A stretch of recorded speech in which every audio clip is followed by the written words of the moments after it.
And how do we do that? How do we kind of get out of the insecurity of thinking of what other people think about us, of just kind of being able to just do what we want to do without worrying about being judged? I mean, all insecurity, it's built on a backstory. It's built on a work of fiction. So we're storytellers. Yeah. We go into the world and we have experiences, but we decide what those experiences mean. So every single thing that happens, we're answering two questions. Why did this happen? And what does it mean about me? So you see your friends at a party, you didn't get an invite. Unconsciously, whether you're aware of it or not, you are asking and answering those questions. Why did that just happen? Why did I not get picked? What does that mean about me? And in the absence of high quality stories, we're left to tell negative stories about ourselves and decide the reason that happened was we're not as good as that person, we're not as attractive, we're not as cool. Not as cool. Yeah. So the problem is with us. So that's unavoidable. I think, it would be silly to say, don't do that, we should never do that. That's going to happen. Yeah, of course. We are going to tell stories that diminish ourselves.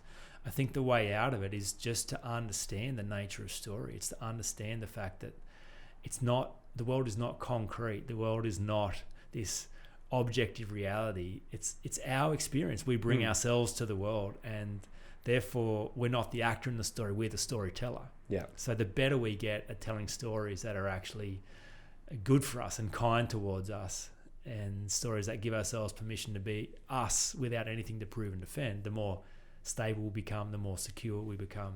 So our ability to notice when we've told unkind stories and stories that have let us down and held us back. Unkind stories to yourself. Exactly. That's one of the big discoveries is that around insecurity is often people think the reason I'm insecure is because what has been said and done to me. So it's your fault. You are unkind to me, therefore I'm insecure. Yeah. The amazing thing is you're actually not the bully in the story. You don't have the power to diminish me. It's not your opinion of me that impacts me. It's when you said unkind things, I decided you were telling the truth.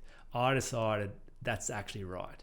So I agreed with you. And in doing so, I became the bully. I'm the one bullying myself. And so I created my own insecurity, which is interesting because it means if I created this, then I'm the only one who can fix it.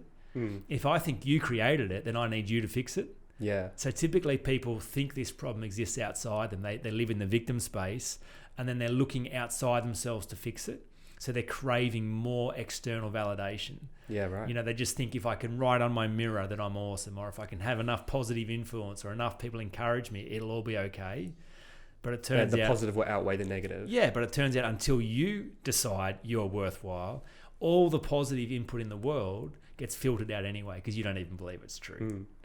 So how would we apply this to the party scenario, right?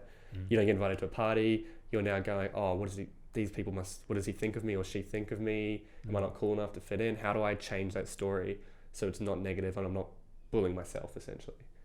Yeah, for sure. So, there's 100 different stories that could be told and none of them are true. Yeah. So we'll find evidence for whatever we believe is true. If you believe that no one likes you, then even when people come and say kind and loving things, you're not going to listen. Well, and you'll think they're trying to get something from you. Yeah, right. But if I think you like me, even if you don't, and you're trying to hurt me, you'll come and say something unkind. You'll exclude me.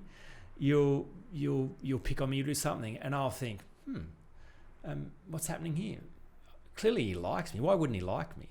Maybe he's jealous. Maybe he's having a bad day. Yeah. Maybe he needs a hug. I wonder what's happening in his world because clearly this is not about me. Yeah.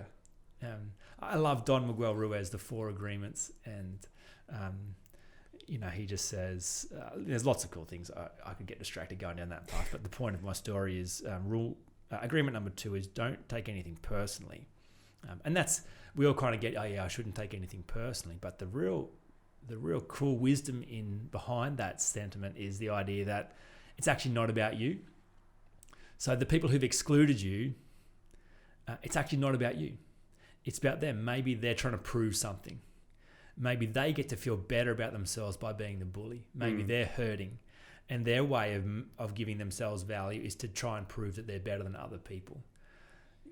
Maybe someone else was picking on you, and so to get their affection, they had to exclude you, And so when you have this mindset and it happens to you, instead of going, oh no, what's wrong with me? You're just going, oh, what's wrong with them? Maybe they haven't had a bad day. Is that That's it? exactly right. You just kind of step back and go, there's 100 stories that could be told here. Which story would I like to tell? Which is the story that's going to serve me and them moving forward? Not the one where it's what's wrong with me. Exactly. That's the story that's going to be natural and you're going to jump towards. But that story is no more true than everybody here likes me. Why wouldn't they? Neither of those stories are true. How would you know which one's true? Yeah. You think you don't know which one's true. May as well pick the one that's better for you. May as well pick the one that's more fun. You may as well pick the one that helps you sleep at night. So shift your mindset. It is, but by being aware of the fact that you are the storyteller, you're not the victim in the story. People say it is what it is. That's one of the strangest ideas. It doesn't even make sense. It is what it is. That's not even true. It is what you make it. Because 5 people all having the same experience are all telling different stories about what that experience meant and why it happened, and who's true and who's false. Well, all of them and none of them. So the world is as we experience it, and we have the ability to change it. So it's kind of realizing how powerful we are as creatures. Yeah. Stepping out of the victim space, realizing we're not the actor here. We're the storyteller. We're the one with the pen and paper writing scripts about what's happening. And based on the quality of those scripts determines the quality of what we experience now and into the future.